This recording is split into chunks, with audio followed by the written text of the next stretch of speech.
స్కూల్కి వెళ్తున్నావా బేబీ? రాజు ఏ క్లాస్ అమ్మా నువ్వు? ఇంట్లో చదువుతున్న క్లాస్ అమ్మా. నువ్వేం చదువుతున్నావు భార్గవి? పాపం బిఏ చదివేసి పీయకొండలో చేయడేసావే భార్గిదన్న. అవి ఏటమ్మా అవి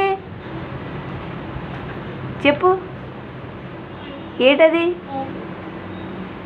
బాబేడి బాబు?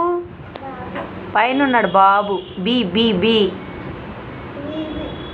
ఏంటి బియా? ఎదలరా ఏ ఏను ఏ బి సి సి డియా సీదా డియా అమ్ములు ఏ బి అంతేనా?